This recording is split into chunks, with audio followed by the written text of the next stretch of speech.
एक छोटे से शहर में बिंदिया नाम की एक औरत रहती थी। वह शादीशुदा थी, लेकिन उसकी कोई औलाद नहीं थी। 3 बार उसका गर्भपात हो चुका था। वह बच्चे को पाने के लिए व्याकुल रहती थी, लेकिन हर बार उसकी गोद सूनी ही रह जाती थी। बिंदिया ने औलाद को पाने के लिए कई तरह के उपाय किए थे। इसके बावजूद उसके घर का आंगन बच्चों की किलकारियों के लिए सूना था। बिंदिया का पति एक मजदूर था और वह अपनी पत्नी से बहुत प्यार करता था। उसे भी अपने बच्चे की चाहत थी, लेकिन ऊपर वाले की मर्जी के बिना उसका यह सपना पूरा नहीं हो सकता था। बिंदिया चौथी बार फिर से गर्भवती होती है। इस बार दोनों बड़ी उम्मीद से गर्भ के बच्चे का ख्याल रखते हैं। अब बिंदिया का पति उसके खाने पीने की बहुत सी चीजें लाकर रख देता है और कहता है कि इस बार तुम्हें अपने बच्चे को पूरा पोषण देना होगा, जिसके लिए तुम्हें मजबूती से खाना पीना होगा और अपना ध्यान भी रखना पड़ेगा। बिंदिया अपनी पति की बात सुनकर सर हिलाती है। दरअसल वह अंदर से टूट चुकी है। बेताऊ की है बच्चे को पाने की। उसने अपनी सारी उम्मीदें खो दी हैं, लेकिन अपने पति के आत्मविश्वास को देखकर वह अपनी हिम्मत बढ़ाती है और तय करती है कि इस बार वह मां बनकर ही रहेगी। आधी रात होते ही बिंदिया के पेट में दर्द शुरू हो जाता है। अचानक बिंदिया के पति की नींद खुलती है और वह बिंदिया को अपनी गोद में लेटाकर हौसला देता है। लेकिन जब दर्द बर्दाश्त के बाहर होने लगता है, तो वह अपनी पत्नी को अपनी पीठ में लादकर अस्पताल के लिए भागता है। रास्ते में बिंदिया बेहोश हो जाती है और बिंदिया का पति उसे वहीं जमीन पर लिटा लेता है और जोर जोर से मदद के लिए चिल्लाने लगता है। तभी पास में स्थित श्मशान से एक चंडाल निकल कर आता है। उसके हाथ में एक पानी का ग्लास होता है। वह आते ही बिंदिया के चेहरे में पानी छिड़कता है। बिंदिया धीरे धीरे अपनी आंखें खोलती है। तभी बिंदिया की प्रसव पीड़ा बढ़ने लगती है। बिंदिया का पति उसे जोर से पकड़ लेता है और उसका हौसला बढ़ाने लगता है। श्मशान का चंडाल अपने कपड़ों से राख निकालकर बिंदिया के पेट में लगाता है, जिससे बिंदिया की तकलीफ शांत हो जाती है और कुछ ही पल में एक बच्चा पैदा होता है। लेकिन काफी देर तक जब बच्चे में कोई प्रतिक्रिया नहीं होती, तो बिंदिया रोने लगती है, क्योंकि यह बिंदिया का चौथा बच्चा था जो पैदा होते ही उसे छोड़ गया। और बिंदिया का पति बच्चे की मौत से दुखी हो जाता है, लेकिन वह अपनी पत्नी के सामने अपना दुख व्यक्त नहीं करता। तभी उसकी नजर चंडाल पर पड़ती है और चंडाल हाथ जोड़कर आंख बंद किए हुए कोई मंत्र पढ़ रहा होता है। अचानक बिंदिया के बच्चे की आंख खुल जाती है और वह किलकारी मारकर रोने लगता है।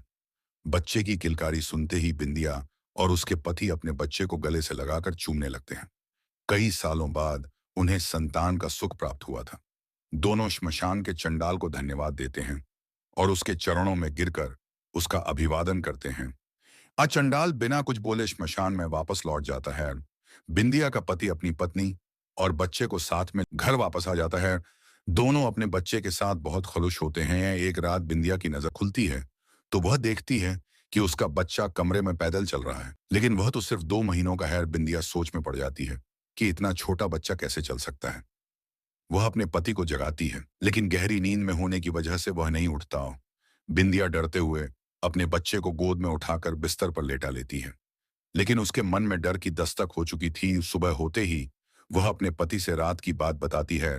बिंदिया के पति को उसकी बात पर भरोसा नहीं होता। उसे लगता है बिंदिया ने कोई सपना देखा होगा और उसी को सच मान बैठी है।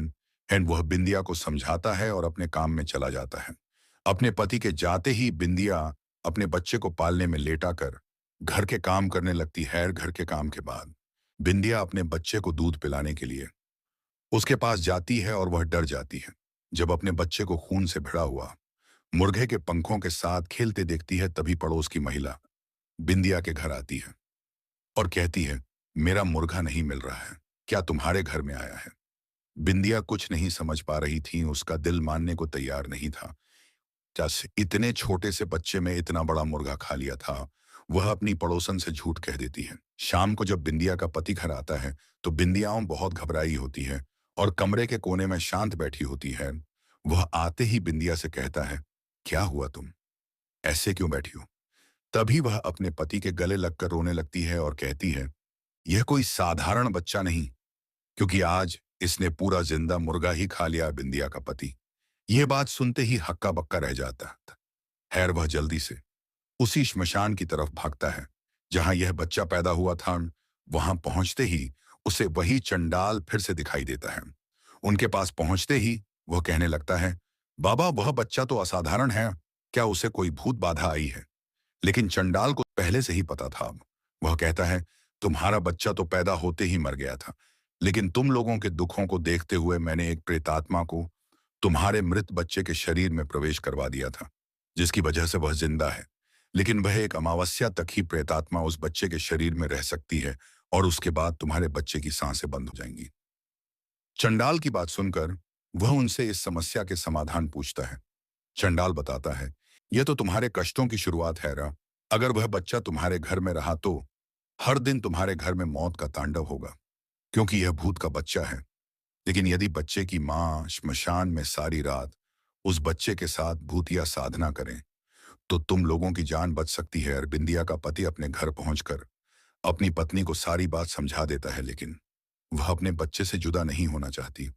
वह कहती हैं, जब तक मेरा बच्चा मेरे साथ है मैं उसे जानबूझकर अपने से अलग नहीं कर सकती, भले यह मेरी जान ही क्यों ना ले ले। बिंदिया के पति को अंदाजा था कि उन्होंने बहुत बड़ी आफत पाल ली है। वह मन में तय करता है कि जब बिंदिया सो जाएगी तो वह उसके बच्चे को उससे अलग कर देगा। बिंदिया का पति रात होने का इंतजार करने लगता है। जैसे ही बिंदिया सो जाती है वह बच्चे को लेकर श्मशान पहुंच जाता है और चंडाल के पास जाकर कहता है, बाबा ये आफत आप ही संभालो, बस हमें बचा लो। चंडाल बच्चे को देखते ही उसे डांटते हुए कहता है, तुमने अपने साथ साथ मेरी मौत का भी इंतजाम कर लिया, जो इसे इसकी मां के बिना ले आया। चंडाल के इतना बोलते ही बच्चे की आंखें लाल हो जाती हैं और वह जमीन पर खड़ा हो जाता है। चंडाल बच्चे के सम्मोहन में वशीभूत हो जाता है और वही श्मशान में बने हुए एक गड्ढे में गिरकर बेहोश हो जाता है। बिंदिया का पति चंडाल की दुर्दशा देखकर डर जाता है और वहां से भागने लगता है, लेकिन एक अदृश्य ताकत उसे पैरों से पकड़कर कई बार जमीन पर पटकती है, जिससे वह लहूलुहान हो जाता है और बच्चा उसे उसी गड्ढे में डाल देता है जिसमें चंडाल पहले से पड़ा हुआ है। दोनों के गड्ढे में जाते ही श्मशान में जोरदार हवाएं चलने लगती है और मिट्टी उड़कर उसी गड्ढे में जाने लगती है और देखते ही देखते दोनों जिंदा ही दफन हो जाते हैं। यहां दूसरी तरफ जैसे ही बिंदिया की नींद खुलती है, उसका बच्चा उसके बगल में लेटे हुए मुस्कुरा रहा होता है। लेकिन बिंदिया के पति का कुछ पता नहीं चलता हुआ है। वह रात भर अपने पति का इंतजार करती रहती है,